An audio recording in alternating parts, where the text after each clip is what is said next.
Bonjour, je voudrais vous parler aujourd'hui de la question de la communauté et en particulier de l'enjeu d'une conversion que je crois fondamentale et même urgente, conversion communautaire de l'Église.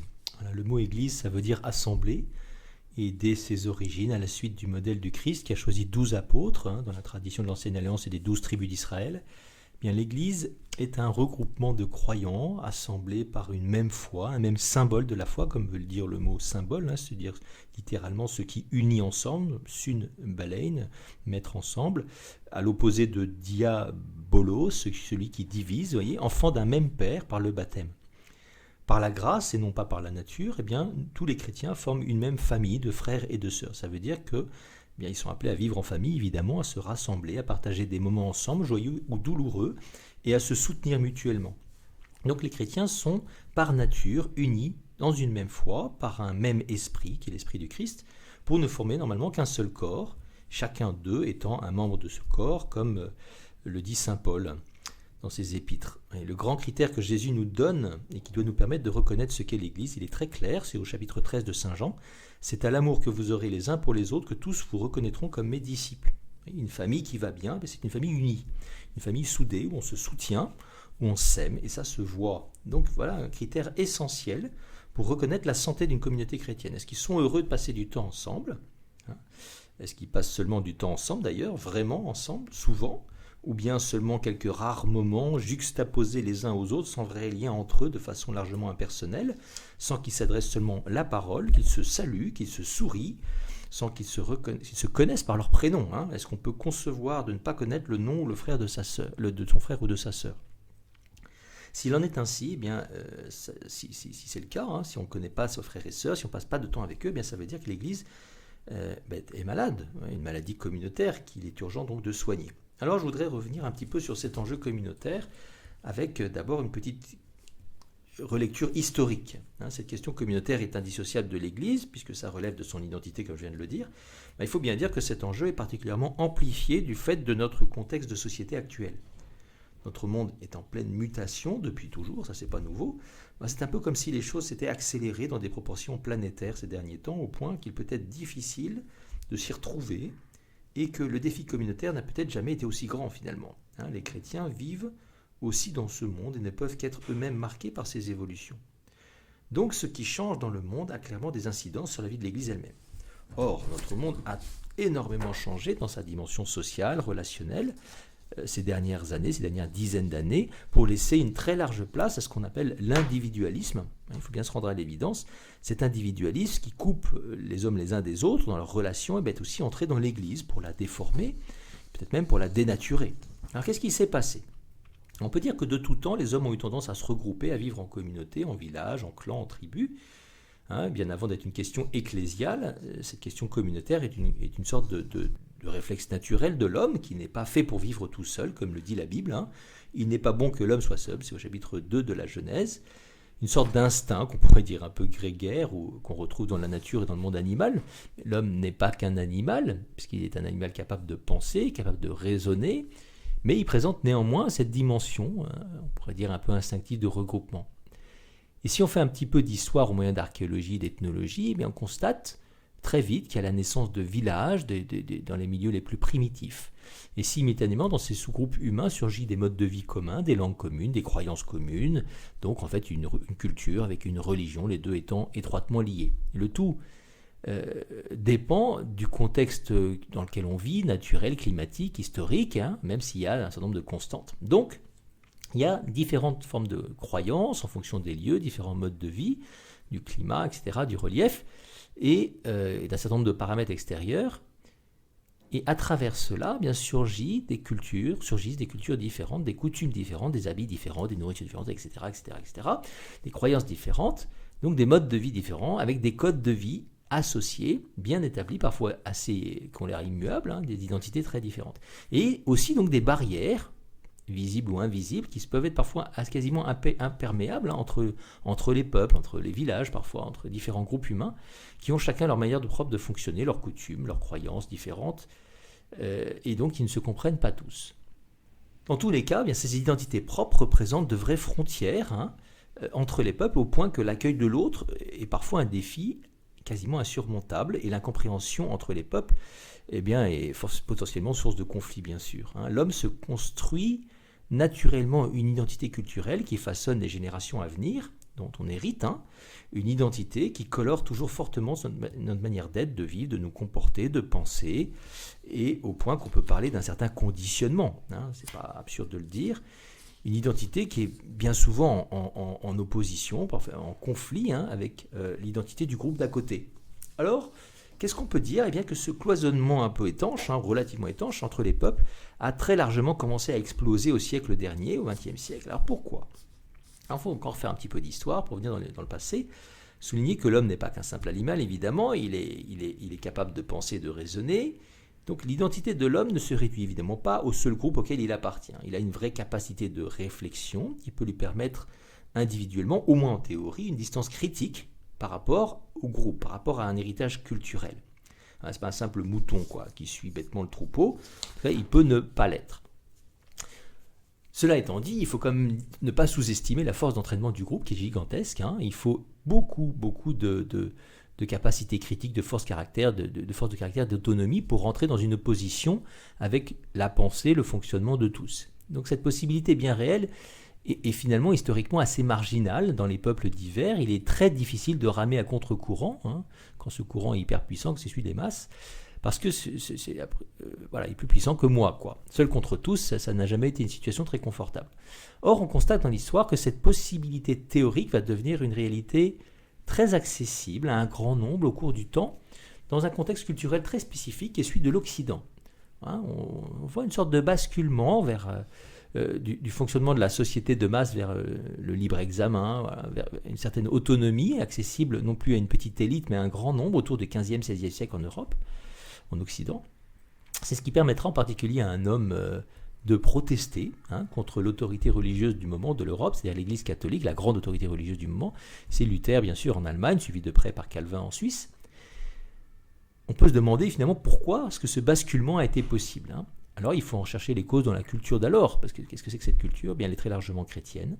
C'est une culture, sous certains aspects, comparable à bien d'autres cultures, une culture de masse, où tout le monde fait un peu pareil. Donc quand Clovis est baptisé, il a, autour de l'an 500, officiellement 496, il y a 3000 de ses guerriers qui sont baptisés avec lui. En gros, tout le monde vient la religion du prince, la religion du roi, comme un seul homme. On n'a pas l'impression d'être dans le domaine du choix très libre, mais ce n'est pas une exception, puisque c'est à peu près partout comme ça. L'exception survient finalement à cette époque où non seulement un homme, donc Luther, mais aussi tout un tas de gens avec lui vont se révolter contre la culture dominante. Alors finalement, il y a encore un phénomène de masse, on peut dire. En tout cas, ils se mettent à revendiquer une nouvelle liberté de décision, une autonomie, une indépendance, et donc il va se traduire par un rejet, c'est la naissance donc du protestantisme. En fait, qu'est-ce qui a permis ce basculement ? Eh bien, pour une part, je crois qu'il faut dire, c'est le christianisme lui-même. Vous voyez, le christianisme qui a introduit quelque chose de très nouveau dans la pensée humaine, alors, il y a longtemps maintenant, et qui l'a généralisé. C'est une culture de la personne. Dans cette région du monde en particulier, où le christianisme est globalement dominant, eh bien la religion chrétienne va façonner les mentalités pour laisser s'installer une vision de l'homme qui est très noble, une vision personnaliste. Par leur culture religieuse, bien les peuples chrétiens vont peu à peu intégrer que l'homme a une dignité par lui-même. Et il ne dépend pas du groupe pour exister, C'est ce que le Concile Vatican II, beaucoup plus tard, dira, que l'homme est la seule créature sur Terre que Dieu a voulu pour elle-même. C'est Gaudium et Spes numéro 24.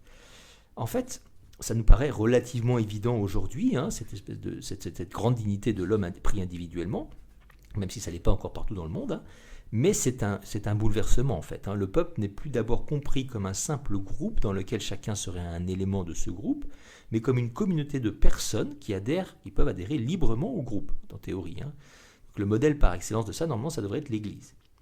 En plus de ça, il y a le travail de la raison, qui s'est trouvé largement amplifié par l'éducation. Une grande quantité d'hommes sont devenus capables d'un discernement personnel et individuel, et c'est cela qui va permettre de parvenir à quelque chose, une notion qui nous paraît à nous une évidence, tellement ça fait partie des fondements de notre culture contemporaine, mais ça n'a pas toujours été, et ça ne l'est toujours pas partout, c'est l'individu. Il y a beaucoup de bon dans ça.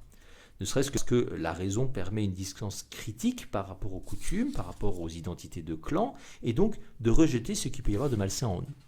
Ou même simplement de trop systématique, pour être pleinement humain, parce que l'homme n'est pas un robot, un animal, simplement un animal. Simultanément, on va constater que le mouvement va toujours aller en s'amplifiant, un peu comme si la machine s'emballait finalement, vous voyez, c'est vers toujours plus d'autonomie individuelle, vers toujours plus de mise à distance du groupe, vers une rupture avec ses origines culturelles qui lui avaient donné naissance. Et au siècle qu'on va appeler des Lumières, au XVIIIe siècle, il y a une explosion de l'activité de la raison un peu autonome, ou encore de la philosophie qui a plus qu'amorcé son divorce avec la théologie, ce qui n'a pas toujours été le cas. L'homme, grisé par la découverte de ses capacités rationnelles, il va devenir non plus seulement personnaliste, qui est très noble, mais de plus en plus individualiste, qui l'est beaucoup moins. Il va tendre à se couper toujours plus des normes, des phénomènes de masse, qui ont quand même aussi leur vertu en fait, et cela même s'il le fait parfois en masse. Paradoxe. Et simultanément, il va se couper de ses racines culturelles. Et cette attitude, ça s'incarnera donc en particulier dans la Révolution française, se développera, c'est pas le seul élément bien sûr, mais se développera encore ensuite pour aboutir finalement au contexte si individualiste qui est le nôtre aujourd'hui et qui pénètre partout, même à l'intérieur de l'Église et des familles. Voilà, alors c'est évidemment un très gros trait ce que je dis là, mais enfin globalement je trouve que c'est assez éclairant. Si on pense que parallèlement à ça, il va y avoir un énorme exode rural en Occident autour du 19e siècle avec la révolution industrielle, l'émergence progressive des grosses villes qu'on va appeler aujourd'hui mégapoles, voilà, et simultanément donc une concentration massive des habitants. En plus, le besoin de main-d'œuvre, la richesse générée par ce bouleversement de société, les formidables progrès des moyens de communication engendrent une immigration assez gigantesque vers l'Occident et donc un brassage assez inouï des populations issues de plein d'origines culturelles différentes. Alors une des conséquences de ça, c'est que le gros danger, c'est qu'on perde un petit peu son identité. L'identité de ceux qui accueillent comme de ceux qui arrivent, dans les deux sens. Une sorte de sollicitation de proximité qui est tellement grande qu'elle va générer finalement une sorte de repli sur soi, en fait l'isolement. Vous voyez, l'individualisme est alors amplifié encore par ces phénomènes de brassage de population qui déstabilisent une identité culturelle. C'est le phénomène urbain. Si on ajoute encore à ça la technologie audiovisuelle contemporaine qui est extraordinaire, ça va encore augmenter le phénomène en proposant aux hommes des palliatifs relationnels, vous avez Facebook, les amis virtuels, etc., et une surabondance de divertissements qui permettent de ne plus sortir de chez soi tout simplement pour occuper ses soirées ou même ses journées. Et donc ça va participer à cet isolement phénoménal de son voisin. Alors un constat actuel, le réflexe communautaire qui est constitutif de notre nature humaine, il subsiste évidemment.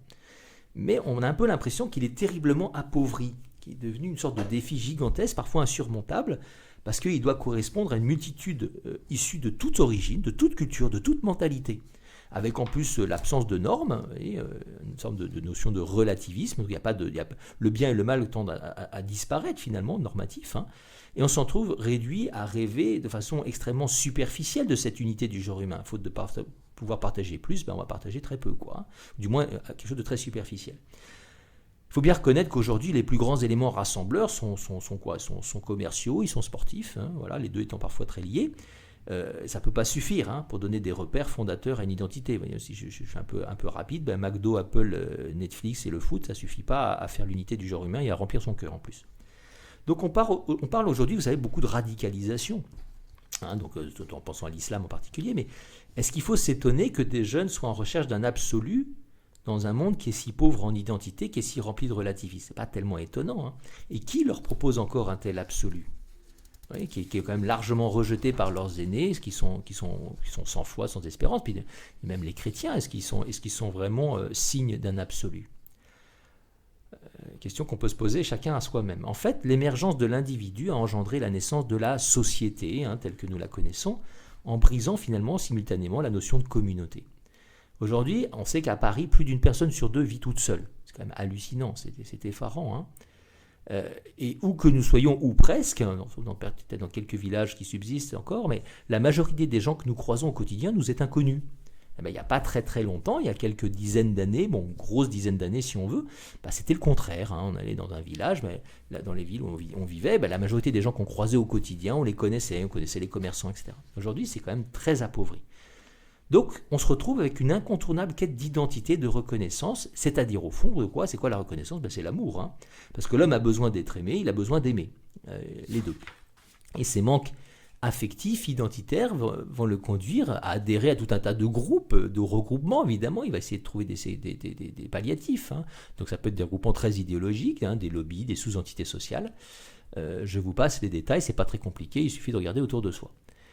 Il y a peut-être un certain nombre d'indicateurs quand même qui nous disent que on va vers une forme de partition de la société qui est quand même un petit peu inquiétante et qui est contraire à l'unité, ce qui est évidemment pas bon pour l'homme.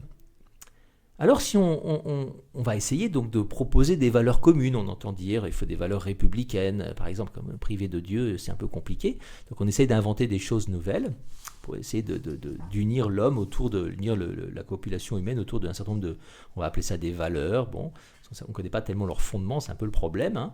On ne sait pas trop d'où elles viennent, dans la mesure où on remet de plus en plus en cause toute forme de loi naturelle, hein. Donc ça rend très compliqué de proposer une norme universelle.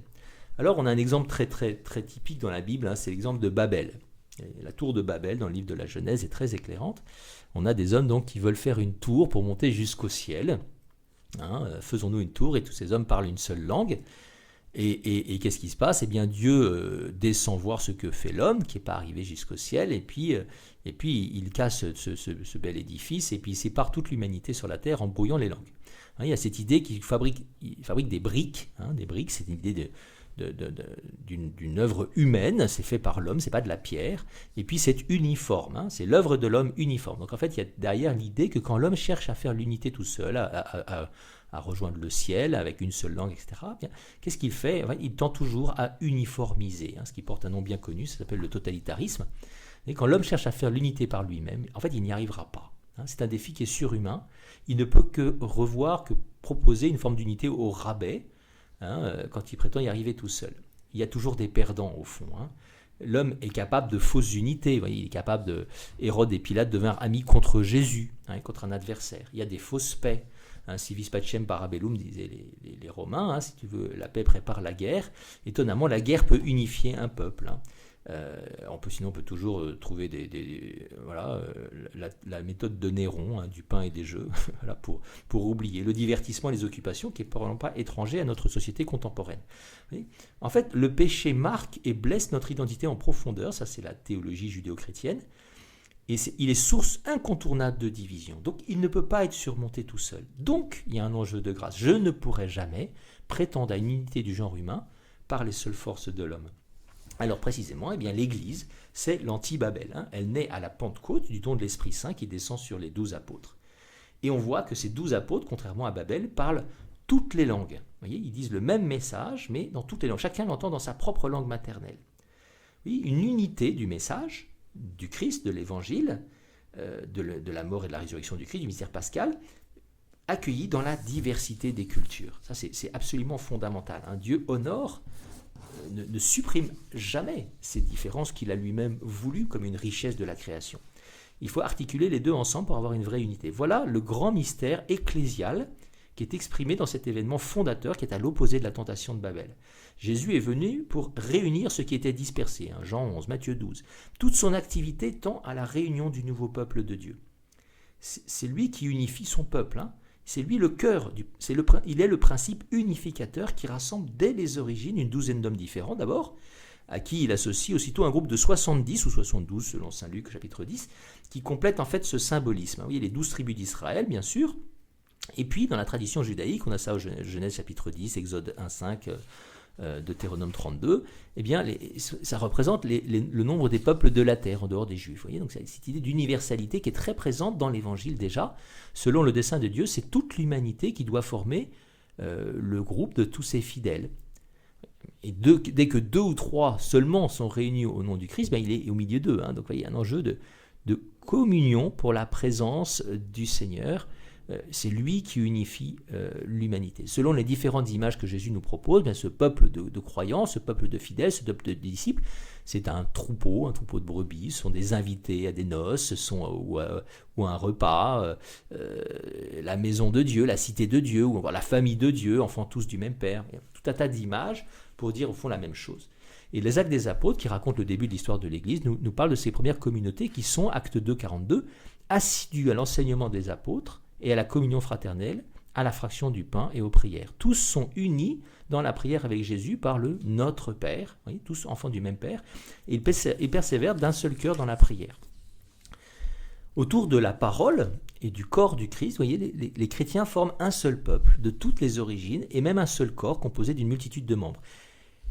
Une sorte d'unité symphonique, on pourrait dire, qui honore la diversité. Voilà pourquoi l'Église est, ou peut-être qu'il faut dire devrait être, la réponse au grand mal contemporain, évoqué tout à l'heure, et ce douloureux individualisme dont beaucoup d'hommes souffrent. En fait, tout le monde en souffre, plus ou moins consciemment.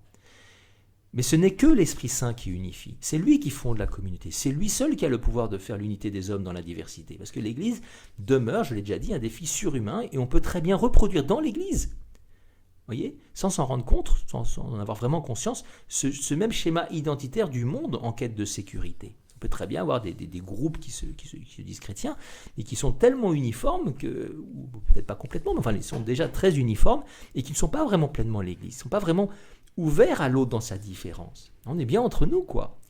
Donc le grand critère de vérification de vérité va demeurer, c'est à l'amour que vous aurez les uns pour les autres, un autre qui est mon prochain? Mon prochain, quand Jésus répond à cette question dans la parabole du bon samaritain, c'est l'étranger qui est rejeté. Donc l'amour qu'on a les uns pour les autres, que tous vous reconnaîtront comme mes disciples, dit Jésus. Donc les premiers chrétiens n'avaient qu'un seul cœur, qu'une seule âme, mettaient tout en commun. On a ça en Actes 4, 32, je cite. La multitude des croyants n'avait qu'un seul cœur n'avait qu'un cœur et qu'une âme. Nul ne disait sien ce qui lui appartenait, mais entre eux, tout était commun. Oui, c'est une merveille. Finalement, c'est un peu le rêve secret de tout homme sur la terre, au moins pour sa famille, on va dire. Et le dimanche, le jour du Seigneur, c'est vraiment le jour du Seigneur. Et c'est le jour de la communauté, en fait. C'est pas rien, c'est pas n'importe quel jour. Est-ce que nous sommes prêts, nous, chrétiens, catholiques, est-ce que nous sommes prêts à renoncer à notre petite vie privée, à notre repas dominical exclusivement familial, ou je sais pas trop quoi, pour le vivre en communauté avec les chrétiens? C'est une vraie question, quand même, parce que c'est ça, l'Église. Et si c'est pas ça pour nous, est-ce qu'on peut encore se dire membre de cette Église? Vous voyez, frères et sœurs de ceux avec qui nous ne partageons presque rien, qui ne sont pas dignes d'être considérés concrètement comme des membres de notre famille. Voilà. Une vraie question quand même. L'individualisme de société, est-ce qu'il n'est pas entré dans l'Église? Est-ce que ce n'est pas un des énormes drames de notre temps et finalement un des plus gros problèmes de l'Église aujourd'hui? Si c'est ça, est-ce que l'Église peut être encore appelée l'Église, quoi? Oui, dans le livre de l'Apocalypse, au chapitre 2, 3, 3 en particulier, au tout début, il y a Saint Jean qui rapporte une vision dans laquelle il y a une invective très très ferme, très forte des premières églises fondées, des premières communautés chrétiennes. Et il dit en particulier à l'église de Sardes, quelque chose de terrible, je connais ta conduite, c'est le Seigneur qui dit ça, tu as la réputation d'être vivante et tu es morte. Voilà. C'est un peu dur. Sois vigilante, raffermis ce qui te reste, ce qui est en train de mourir. C'est-à-dire que derrière les apparences, en fait, c'est peut-être pas si génial, quoi. Alors on entend souvent dire que le multiculturalisme c'est très très beau. Bon, très bien, c'est vrai. Enfin c'est d'abord un énorme défi. Donc en d'autres termes c'est forcément très dur. Et si c'est pas très dur, c'est louche. Vous voyez, si la communauté chrétienne c'est pas un défi, c'est très louche. À moins de rester à la surface évidemment, dans un relativisme moral, une sorte de cloisonnement comportemental qui dérange le moins possible le voisin. Vous voyez, on part le plus vite possible pour pas trop voir telle personne, on se met loin de la personne pour pas lui donner la paix au monde. Voilà, tout un tas de paramètres possibles, où on reste simplement entre nous, comme beaucoup de gens finalement le font. Donc, si on affronte les vraies questions, on peut vérifier très vite que c'est assez compliqué de vivre une vie communautaire. On voit dans les Actes des Apôtres, au commencement de l'Église, qu'il va y avoir tout de suite des problèmes, tellement qu'il va y avoir, dans le chapitre 15 des Actes des Apôtres, ce qu'on va appeler le Concile de Jérusalem. Pourquoi? Eh bien parce qu'il y a des chrétiens qui sont issus du judaïsme et d'autres du monde grec, du monde païen. Ça va être très très compliqué de vivre ensemble parce que les Juifs, ils ont appris pendant à peu près 2000 ans à vivre coupés des autres, avec des règles très très claires de mode de vie immense, plus de 600 commandements à vivre au quotidien. Donc c'est un peu compliqué. Comment est-ce que les païens vont vivre avec eux? Donc la grosse question est de savoir comment est-ce qu'on vit l'unité entre les Juifs et les païens et les Grecs, dans l'Église naissante. Alors c'est une difficulté qui est beaucoup plus juive que païenne, évidemment. Comment après avoir appris à vivre séparés des païens depuis presque 2 millénaires, est-ce qu'on va accepter de revoir toutes nos façons de vivre en s'unissant aux païens? C'est vrai que c'est un énorme défi pour eux, ça il faut bien en avoir conscience. Gigantesque, qui est plus à la mesure de Dieu que des hommes. C'est pas moins évident que les premières communautés chrétiennes doivent se donner des règles, des critères, pour que cette unité puisse se vivre concrètement. Avec le moins de tension possible, c'est sûr. vous voyez, ce passage du judaïsme à la vie chrétienne, c'est un peu le passage, à gros traits, bien sûr, mais d'une religion de l'extériorité à une religion de l'intériorité qui doit se faire, et qu'on n'a évidemment jamais fini de faire dans sa vie à l'intérieur du christianisme lui-même. Donc c'est une conversion majeure, en fait, tout particulièrement pour ceux qui sont attachés à cette extériorité, donc ici les juifs. Vous voyez, la circoncision, qui est un marqueur de l'identité juive par excellence, les interdits alimentaires, tout un tas de choses, de l'appartenance au peuple de Dieu, tout ça, ça devient secondaire. C'est facile à dire quand on n'en est pas juif. C'est beaucoup moins facile à vivre quand on l'est. Donc le nouveau marqueur de la communauté, c'est plus la naissance, c'est plus la circoncision pour les hommes, c'est le don de l'Esprit Saint qui est invisible. Voilà. Donc ce qui unit désormais la communauté, c'est qu'elle est animée par un seul et même esprit, qui est l'esprit de Dieu, l'esprit de la Pentecôte. Comme dit saint Paul en 1 Corinthiens 6, 17, celui qui s'unit au Seigneur est avec lui un seul esprit. Et on voit explicitement, avec le centurion Corneille par exemple en acte 10, en présence de Pierre, que Dieu lui-même ne refuse pas son esprit aux païens. Donc on va constater ça. Comment on fait avec ça? Voilà. Donc concrètement, bien, les disciples authentiques du Christ se doivent d'être unis d'un commun accord, dit acte 2, 46, d'avoir un seul cœur et une seule âme, comme je l'ai déjà dit, puisque un seul esprit les unit. C'est cet esprit qui unit donc aux apôtres, comme on le voit avec Saul, qui après sa conversion se rend auprès, le futur Paul, qui se rend auprès des apôtres de Jérusalem pour manifester sa fraternité, son unité. Donc la question de l'unité de l'Église est indissociable de son existence et de sa croissance, en particulier dans les rapports juifs païens, comme on le voit donc en acte 15. Alors c'est intéressant de noter ici que comment les apôtres vont exercer une vraie autorité sur l'Église. Et que si c'est bien l'Esprit de Dieu qui les bouscule, qui les fait avancer, comme j'ai vu avec Centurion Corneille par exemple, eh bien, il n'en demeure pas moins qu'ils sont acteurs de cette Église, en devant prier bien sûr, réfléchir et finalement décider. D'où la formulation d'acte 15 à 28 qui est assez étonnante. L'Esprit Saint et nous-mêmes, les apôtres, avons décidé. Il y a une autorité fondamentale de l'Église. Dans le credo, on dit « je crois en l'Église ».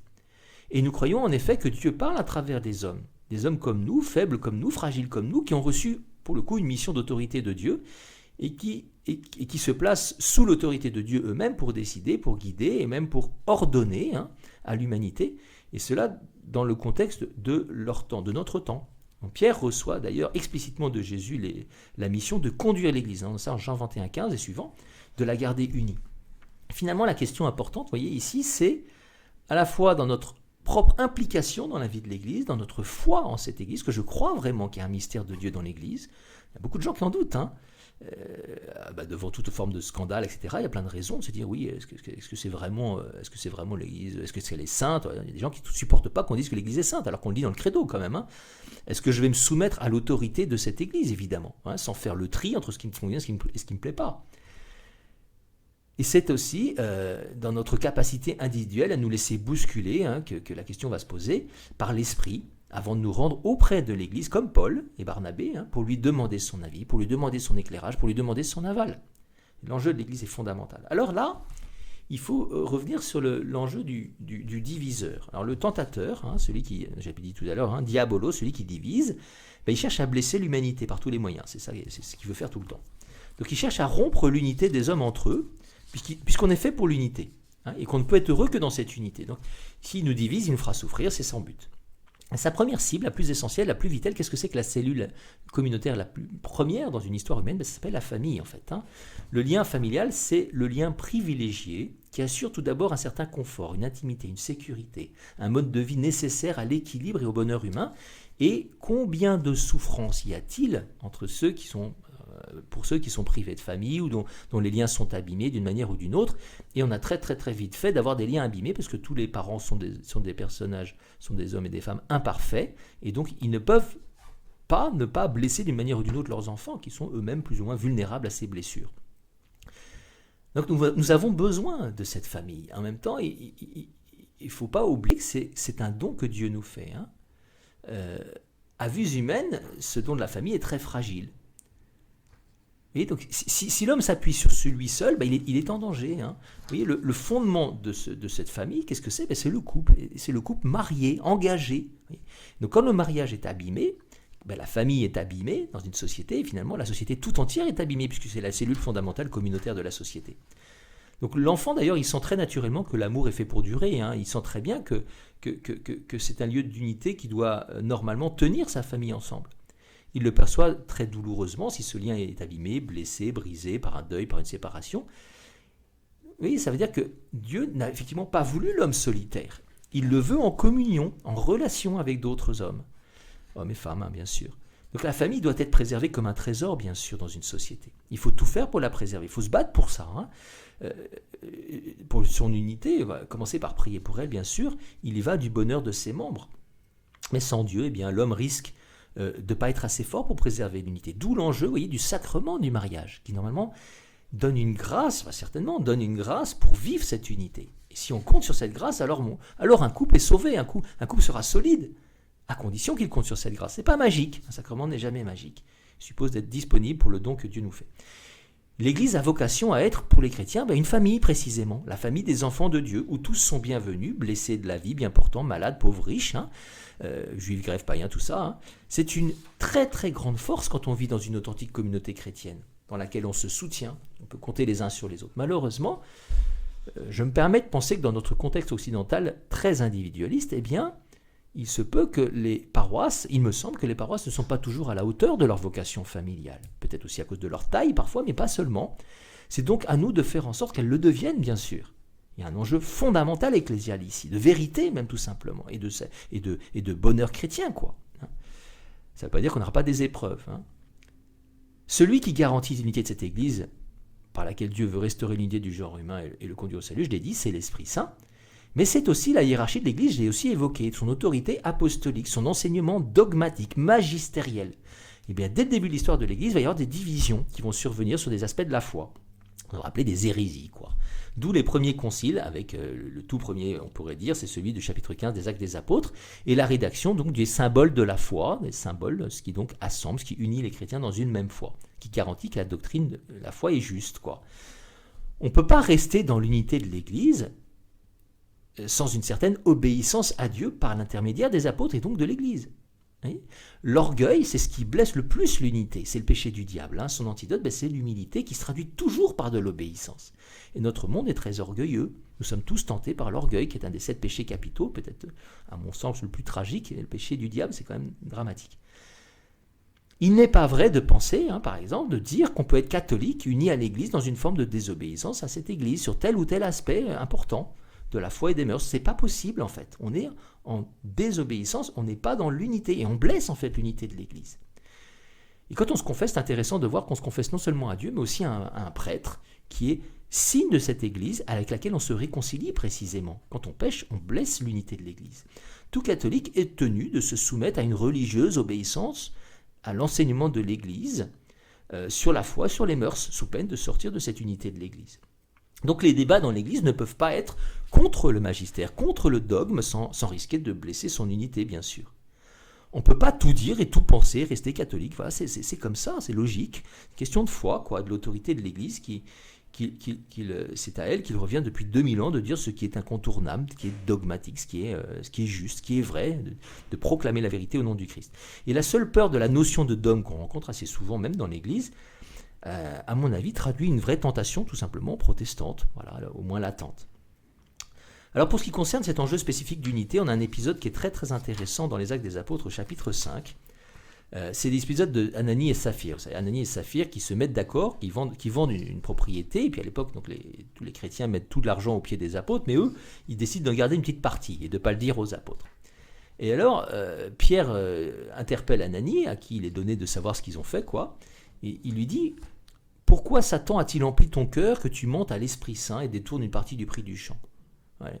Et parce qu'il lui demande s'il a vraiment tout donné, il dit oui, mais non. Et la conséquence de ça, Pierre dit « Ce n'est pas à des hommes que tu as menti, mais à Dieu. » En entendant ces paroles, Ananie tomba et expira. Voilà, il meurt, boum. Une grande crainte s'empare alors de tous ceux qui l'apprirent. Les jeunes gens vinrent envelopper le corps et l'emportèrent pour l'enterrer. Au bout d'un intervalle d'environ 3 heures, sa femme, qui ne savait pas ce qui était arrivé, entra, et Pierre l'interpella à son tour. « Dis-moi, le champ que vous avez vendu, c'était tant, tel montant ?» Elle dit « Oui, tant. » Alors Pierre dit « Comment donc avez-vous pu vous concerter pour mettre l'Esprit du Seigneur à l'épreuve ? Eh bien voici à la porte les pas de ceux qui ont enterré ton mari, ils vont aussi t'emporter. » À l'instant même, elle tomba à ses pieds et elle expira. Voilà. Elle meurt aussi. Et une grande crainte s'empara de l'Église entière et de tous ceux qui apprirent ces choses. Le livre des Actes des Apôtres, il souligne que non seulement il y a des merveilles du début de l'ère chrétienne, des prodiges qui se réalisent par le biais des apôtres, mais aussi il y a des exigences de la vie chrétienne. Et la première exigence, signe de vérité de l'union au Christ dans l'Esprit Saint, c'est effectivement cette unité. Acte 17, Jésus disait, chapitre 17, versets 11 et 21, que tous soient un, comme le Père et le Fils, comme toi et moi nous sommes un. Très concrètement, cette unité, déjà évoquée au chapitre 4, elle est toujours en péril à cause du cœur de l'homme, sans cesse tenté par l'égoïsme, sans cesse tenté par le repli sur soi, par l'orgueil, par le péché en général, qui blesse la fraternité. Alors la sentence qui tombe sur Ananie et Saphir peut paraître particulièrement rude, mais à mon avis, elle n'est pas sans parallèle avec le péché des origines d'Adam et Ève au commencement de l'humanité. Un premier péché qui a des conséquences dramatiques, parce qu'on est dans l'innocence originelle, d'une gravité toute particulière. Et je crois que c'est un peu la même chose avec Ananie et Saphir. Premier péché contre l'unité de l'Église naissante. Il est particulièrement grave parce qu'il vient blesser l'Église du Christ, qui en est au commencement de son expansion. Et la sentence brutale de mort, je crois, sert à mettre en garde la communauté naissante. L'unité est un bien trop précieux pour que nous risquions de la blesser par nos intérêts égoïstes. Il s'agit pour Dieu en fait de préserver son œuvre de salut qui passe par l'Église, qu'il a confiée à la garde des apôtres sous l'autorité de Pierre, et c'est bien ce qu'il fera. Et je note que voyez, ce passage des Actes des Apôtres nous invite à nous interroger sur notre propre rapport à l'Église. Notre approche de la foi est-elle fondamentalement individualiste, qu'on rencontre finalement encore beaucoup, et donc très fragile, ou bien communautaire? Vous voyez, c'est mon Jésus à moi, j'y vais pour moi, ou bien est-ce que j'y vais aussi pour la vie communautaire? Que recevons-nous de l'autorité des apôtres, de leurs successeurs, les évêques, de leurs collaborateurs, les prêtres? Qu'écoutons-nous de l'enseignement du pape, de l'Église?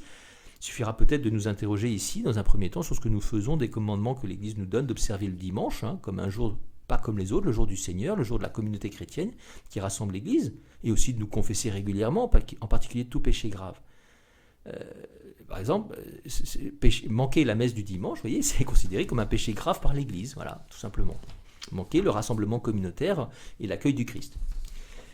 Alors je crois qu'il y a deux grands modes, deux grands stades d'appartenance à la communauté chrétienne, au peuple de Dieu. Il me semble que l'histoire du salut elle-même témoigne de ça, puisque Dieu a commencé par prévoir ce peuple élu, le peuple judaïsme, qui a longtemps précédé et préparé le christianisme pendant à peu près 1800 ans. L'homme a d'abord besoin, je crois, de repères qui le sécurisent, de particularisme, avant de pouvoir se livrer au défi de l'universalité. Comme un enfant a besoin de la chaleur, de la sécurité de sa famille, avant de pouvoir se livrer à la grande aventure du monde, à l'âge adulte, et de voler de ses propres ailes.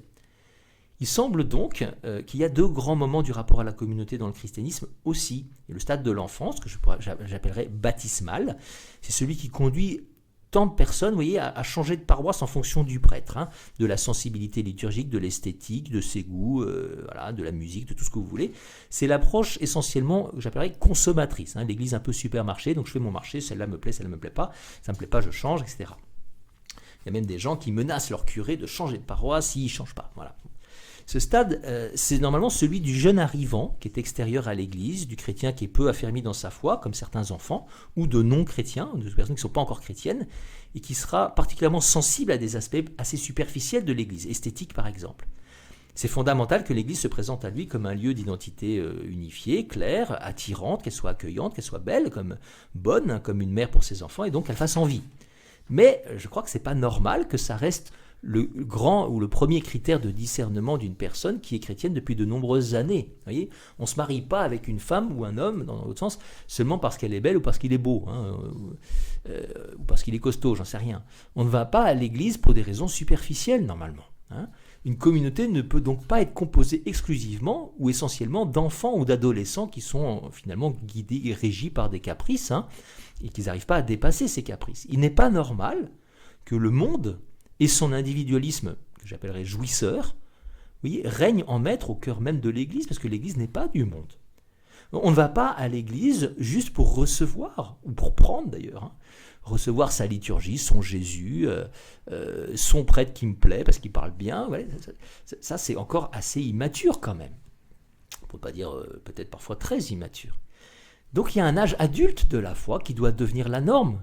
Et là, j'appellerais ça le stade du confirmé. Il y a un sacrement pour ça, où on ne va pas plus seulement à l'église pour recevoir, mais aussi pour donner, pour se donner, pour être envoyé en mission, voyez.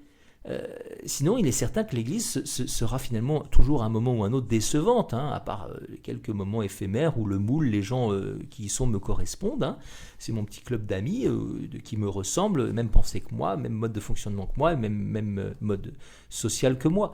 Alors, ça veut dire que l'Église n'est plus l'Église de la Pentecôte, quoi. Est-ce qu'elle est encore l'Église? Alors, je n'irai pas jusqu'à dire qu'elle ne l'est plus du tout, mais enfin, quand même, elle ne l'est pas pleinement, hein. Si une part déçoit ses membres et qu'il la quitte pour aller dans une autre, ce qui arrive quand même très souvent, parce qu'une autre qui leur convient plus, hein, alors il est bien certain que celle qu'ils auront quittée, elle n'évoluera pas, hein, au contraire, peut-être qu'elle se sclérosera, qu'elle progressera pas, voilà. Mais si ce même groupe, un petit peu représentatif, un peu dynamique, un peu actif, vous voyez, restait sous son influence, peut-être qu'elle évoluera, cette paroisse, peut-être qu'elle sera plus l'Église, voilà. Et je ne dis pas que c'est un défi facile à relever, mais je crois que c'est un défi à relever. L'argument selon lequel, que j'ai pu entendre, hein, des parents pensent qu'il est bon de changer de paroisse pour des enjeux de transmission à leurs enfants, je l'entends. Et à mon avis, il ne tient pas complètement. Pourquoi? Parce que il ne s'agit pas de dire que toute la famille va déménager ailleurs. Oui, on doit être ensemble. Pas forcément, justement. Hein. Il s'agit de trouver des choses pour nourrir son enfant. Ça, c'est fondamental, je suis bien d'accord. Mais on peut aussi prévoir des espaces spécifiques pour ses enfants, ça peut être du scoutisme, tout un tas de choses, hein, pour qu'ils soient effectivement nourris, ou même à la limite des messes de jeunes dans un endroit où il y en a, parce qu'il n'y en a pas chez soi, d'accord, avec des parents qui, eux, restent dans leur paroisse, actifs, présents, voyez, pour témoigner que l'Église n'est pas un supermarché et pour dire aux enfants, un jour, il va falloir revenir dans votre paroisse pour vous engager là où vous êtes, là où le Seigneur vous a posé, c'est-à-dire là où vous habitez, quoi. Vous voyez, d'ailleurs, l'argument tombe assez vite quand on se constate que ces parents qui ont déménagé pour leurs enfants, en fait, quand les enfants sont grands, ils ne reviennent pas du tout dans leur paroisse d'origine. En général, c'est quand même ce qui se passe. Alors, je voudrais souligner ici un élément assez essentiel qu'il ne faut pas oublier, c'est le rôle du plus faible, du plus petit, du plus pauvre, qu'il soit handicapé, qu'il soit à la rue, qu'il soit je ne sais pas quoi. Ils sont très révélateurs de notre rapport à l'Église. Hein. Pourquoi? Parce qu'ils nous révèlent, ils manifestent la faiblesse, la pauvreté qui est la nôtre. Hein. L'homme n'est pas Dieu, mais souvent, sans s'en rendre compte, il cesse de prétendre un peu le contraire, hein, comme s'il n'acceptait pas... il ne s'acceptait pas lui-même avec ses pauvretés, avec ses faiblesses, sa petite créature. Il se rend ainsi malheureux, donc il va jouer un peu un personnage qui se veut différent, qui se veut capable, qui se veut autosuffisant, finalement parfait en fait, hein, même s'il prétend le contraire, et vit dans une sorte de mensonge qui est toujours source de désillusion et d'échec et de souffrance. Ça veut dire que accepter de considérer le pauvre, ne pas en avoir peur, aller au contact, c'est quelque chose d'essentiel. Un monde sans pauvre est un monde dangereusement faux. Hein. Donc un monde sans pauvre est un monde qui n'accepte pas la pauvreté, et donc sa propre pauvreté. Donc, comment pourrais-je dans de telles conditions m'accepter moi-même avec mes faiblesses, mes limites et ma pauvreté? Donc vous voyez, la place qu'une communauté laisse aux pauvres, en fait, est un grand critère de vérité qui ne trompe pas. Ce n'est pas une option, en fait. Le pauvre assainit. Il n'est pas tout, il n'y a pas que du pauvre, hein, mais il assainit, s'il est au cœur, il fait la vérité dans tout le groupe humain. Il n'est pas à l'extérieur, le pauvre, non, il doit être au cœur. Et si le pauvre n'est pas au cœur d'une paroisse, c'est qu'il lui manque quelque chose de fondamental. Hein. Il est le sacrement du Christ qui s'est fait le plus pauvre des pauvres, hein.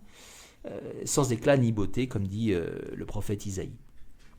Alors, je suis pas loin de conclure, hein, pour vous dire que tout ça pour éclairer quelque chose d'essentiel, peut-être qui manifeste la crise de la mission dans l'Église. Pourquoi ? Eh bien, si l'enjeu communautaire est un enjeu de vérité, comme j'ai essayé de vous le présenter, il y a aussi des très lourdes conséquences. Parce que sans communauté, je ne crois pas qu'il puisse y avoir de vraies annonces de l'Évangile. La communauté, c'est le lieu de l'Église visible. Qu'est-ce que l'Église peut annoncer si elle n'a rien à proposer au monde, voyez, pour accueillir ce monde? Comment est-ce que l'Église peut prêcher un enfantement divin, voyez, une filiation divine, dans le baptême, sans accueillir simultanément dans la famille des enfants, des nouveaux enfants, des enfants de Dieu? C'est la possibilité même de la croissance du règne de Dieu qui peut être mis en question ici. Et on sait aujourd'hui que dans l'Église catholique française, on accueille un certain nombre de catéchumènes tous les ans qu'on baptise, mais on sait aussi qu'on a un mal fou à faire qui reste dans la communauté. Énormément d'entre eux se découragent et abandonnent le lien à l'Église très très très rapidement. Jésus compare le royaume de Dieu à une semence, hein, ou à du levain dans la pâte. Bon, Luc 13, 18, 21.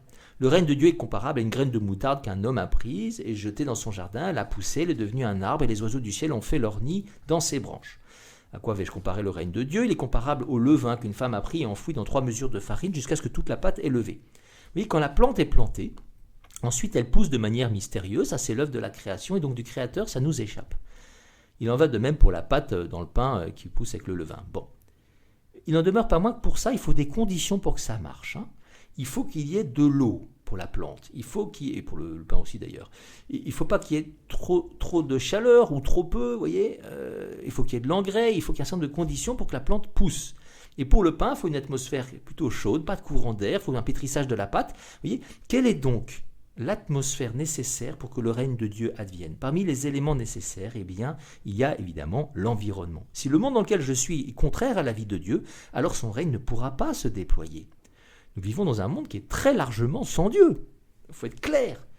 Donc, c'est d'autant plus nécessaire qu'une église, qu'une communauté chrétienne soit hyper communautaire, hyper signe de la vie de l'église, voyez, particulièrement importante pour fortifier la faiblesse du croyant, surtout quand il est jeune croyant.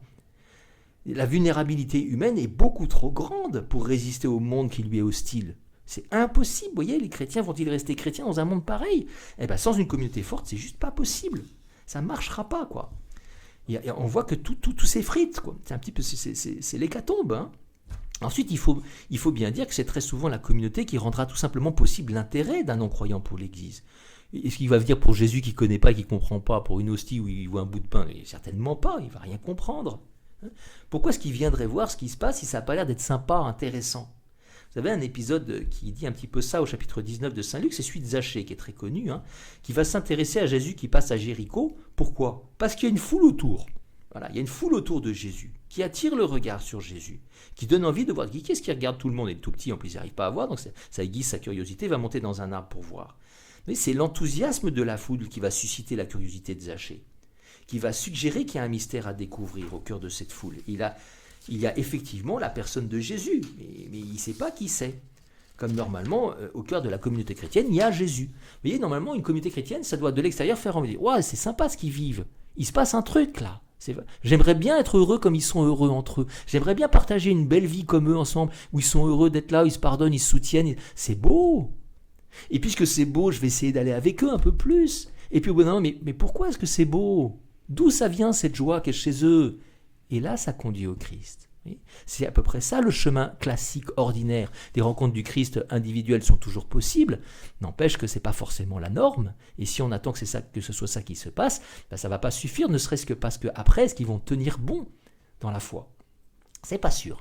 La société elle-même, par sa culture, a une très grande force d'entraînement, et puisque cette société est largement sans Dieu, il n'est pas nécessaire de disserter sur son influence religieuse pour la plupart des hommes.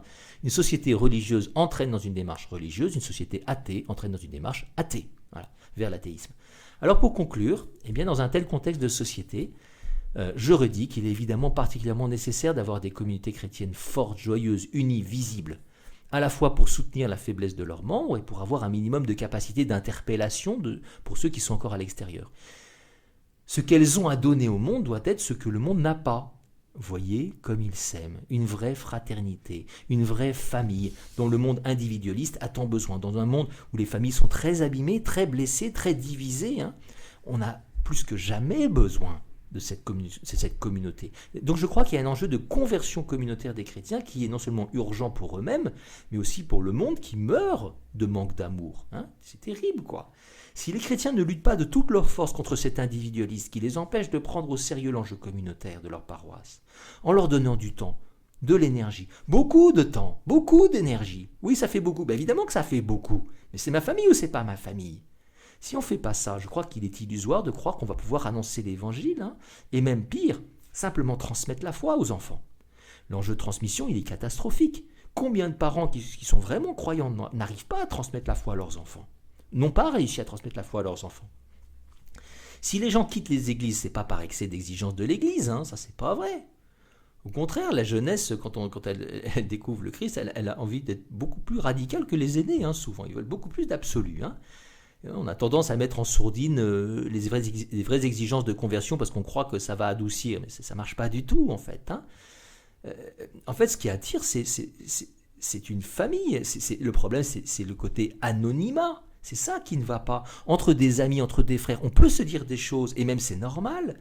Ne pas avoir d'exigences pour ses proches, c'est qu'on ne les aime pas.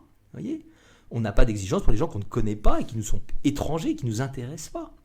Est-ce que nous allons être prêts à délaisser notre confort personnel, fût-il familial, pour nous ouvrir à l'autre en communauté paroissiale chrétienne, avec toutes les difficultés relationnelles qui ne peuvent manquer de survenir, avec celui ou celle que je n'ai pas choisi comme ami, que j'ai reçu comme frère ou sœur. Qui prendra réellement au sérieux le commandement de l'Église du jour dominical qui est consacré à Dieu, non pas 1 heure dans la journée en arrivant à peu près à l'heure si ce n'est pas en retard, et en partant à peu près à l'heure si ce n'est pas en avance. Ce n'est pas 1 heure par semaine qu'est le jour du Seigneur, c'est une journée pour travailler à l'avènement de son règne chaque dimanche. Qui sera prêt à ne pas placer au premier plan même ses loisirs, ses proches, son envie de campagne, je ne sais pas de quoi, pour que le Seigneur puisse vraiment régner dans les cœurs, en ne se contentant pas d'un pauvre devoir dominical, voilà, si on le fait déjà, en se concentrant surtout sur la qualité de l'homélie du prédicateur, plutôt que peut-être sur la joie d'aller à la rencontre du Christ avec une foule de frères et sœurs, appelés chacun à être mieux connus comme autant de trésors. Ouais. Oui, je crois qu'ici, on a un enjeu gigantesque, un travail qu'on doit relever, qu'on n'a pas le droit de ne pas relever. Un défi qu'il faut qu'on relève, c'est un enjeu de vérité de l'Église, c'est un enjeu de salut, c'est un enjeu de bonheur, c'est un enjeu d'annonce de l'Évangile. Voilà, je termine en vous proposant une petite vidéo d'une femme justement qui a fait tout un chemin pour devenir chrétienne et qui dira à un moment qu'effectivement elle a eu du mal à persévérer dans l'Église juste après son baptême. C'est pas un hasard, puissions-nous nous-mêmes nous convertir à cette communauté qui est si importante et qui nous rendra nous aussi pleinement heureux. Sur cette terre, on ne peut pas faire mieux. Bon courage à tous, au revoir. J'ai été élevée dans une famille complètement athée, avec un père qui ne cessait de me répéter étrangement « je suis athée, Dieu merci ». Je me suis toujours posé la question de comment est-ce que des gens pouvaient aimer un homme, un pauvre type j'aurais dit, accroché à une croix, avec du sang partout, des flèches lui transperçant le corps, je ne le comprenais pas du tout. Et je prenais vraiment les croyants de tous bords pour de très doux rêveurs. Et il y a quelques années, j'ai travaillé en salle de réveil dans un institut qui était spécialisé en cancérologie. À la lourdeur de l'activité professionnelle s'ajoutait une ambiance professionnelle très lourde, très tendue, où la médisance, les coups bas, c'était notre quotidien. Nous avions 2 collègues d'origine antillaise qui par contre, elles, se sentaient bien dans l'équipe et parlaient sans cesse de Jésus. Pourtant, ces 2 personnes avaient traversé des épreuves très dures et on sentait vraiment beaucoup de souffrance, mais énormément de joie. Elles rayonnaient, elles étaient vraiment épatantes. Moi, encore très athée, je me suis dit bon, c'est une question de caractère, c'est pas lié à Dieu, je faisais absolument pas la connexion entre les deux. Après, on a eu une joyeuse idée, c'est-à-dire d'assainir un peu cette ambiance en décidant de sortir en allant au restaurant tous ensemble. On avait fait exprès de choisir un horaire très éloigné de la fin de service, puis il nous restait 2-3 heures devant nous, à pas savoir que faire avant de se rendre au restaurant. Et donc, mes 2 collègues antillais se sont dit, tiens, on va à la messe. Donc j'étais un petit peu étonnée, j'étais pas très partante, je me suis dit de guerre lasse, j'étais fatiguée, j'avais pas spécialement d'idée à proposer, je dis bah oui pourquoi pas, allons à la messe. Je me sentais pas très à l'aise au début parce que voilà, il y a des rituels, les gens sont debout, les gens sont assis, les gens sont à genoux, je comprenais absolument rien. Et puis est venu l'évangile, alors je me souviens pas du texte précisément, et là j'ai senti vraiment une chaleur très douce, enveloppante. Et j'ai vraiment eu l'impression que quelqu'un s'est mis à côté de moi, m'a mis la main sur l'épaule et m'a dit voilà, arrête Olivia de faire n'importe quoi de ta vie. Parce qu'évidemment, le travail n'allait pas, mais d'autres secteurs dans ma vie n'allaient pas. Et il m'a dit arrête de faire des erreurs, arrête de faire des bêtises, mais avec une douceur, pas dans l'accusation, pas dans le jugement, mais juste pose-toi et aime ton prochain. Donc vu qu'on était dans le lieu de la médisance, ça allait aussi dans ce sens-là. Donc je suis sortie de cette messe complètement bouleversée. J'avais chaud, j'avais froid, je pleurais, sachant que je suis quand même quelqu'un de très cartésien, de très scientifique, donc je ne comprenais absolument pas ce qui m'était arrivé. Je ne me suis pas tout de suite mis en chemin, parce que mes bonnes résolutions se sont vite dissipées. J'ai mis du temps pour me mettre en chemin vers Dieu, et il a été patient.